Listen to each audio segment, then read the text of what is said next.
میں گزارش کر رہا ہوں ڈاکٹر،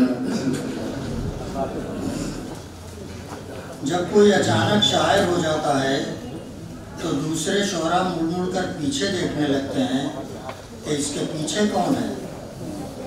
اسی طرح جب کوئی یک بیک قلمکار بن جاتا ہے تو سوچنا پڑتا ہے کہ تحریر کی داد دیں یا قلم کار کا ساتھ دیں۔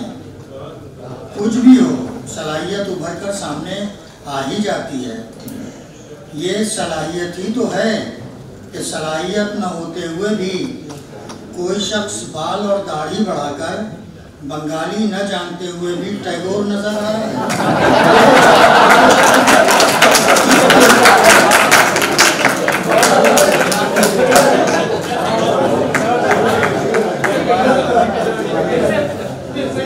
سنبھلی ٹیگور نہیں ہیں، انہیں مذکورہ ٹیگور بننے کا شوق بھی نہیں ہے۔ وہ سنبھل کے ایک علمی خانوادے سے تعلق رکھتے ہیں اور سنبھل کر قدم بڑھا رہے ہیں۔ ان کی معرکۃ الاعلیٰ تعلیف حفیظ نعمانی ایک عہد ایک تاریخ اتنی بھرپور، اتنی مکمل اور اتنی وقی ہے کہ اسے تالیف نہیں تصنیف کہنا چاہیے۔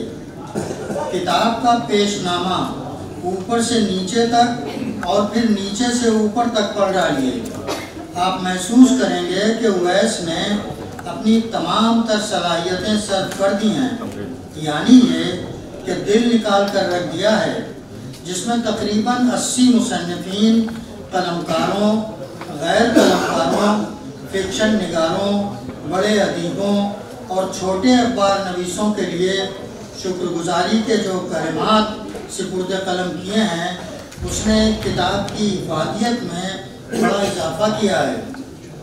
اویس نے اپنے موضوع سے جس طرح انصاف کیا ہے وہ بہت کم طالب علم کرتے ہیں۔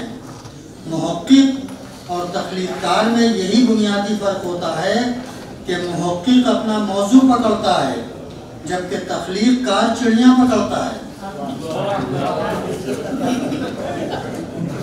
تقریباً 500 صفحات پر مشتمل کتاب میں جن 80 قلمکاروں کو شامل کیا گیا ہے، ان سے کسی ایک شخصیت پر مضامین لکھوانا اور پھر انہیں 500 صفحات میں حسب مراتب شامل کرنا اتنا آسان نہیں ہے جتنا ہندوستان کی ترقی کے دعوے کرنا آسان ہے۔ کتاب کے گرد پوش کے لیے بھی اویس نے اپنی صلاحیتوں کو منوانے کی کوشش کی ہے۔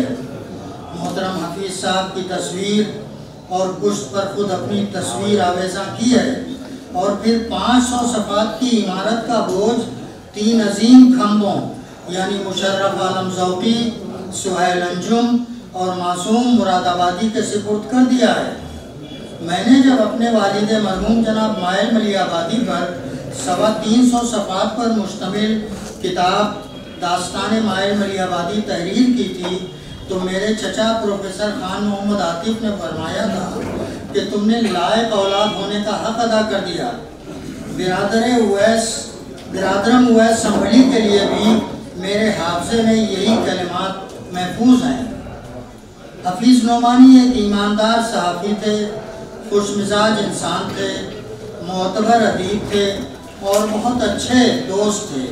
ان کی جدائی سے تمام اردو والے مغموم ہیں۔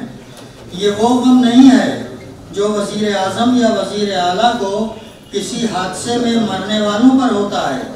یہ وہ غم ہے جو دماغ سے دل تک جاتا ہے اور اس وقت تک قائم رہتا ہے جب تک دل دھڑکتا رہتا ہے۔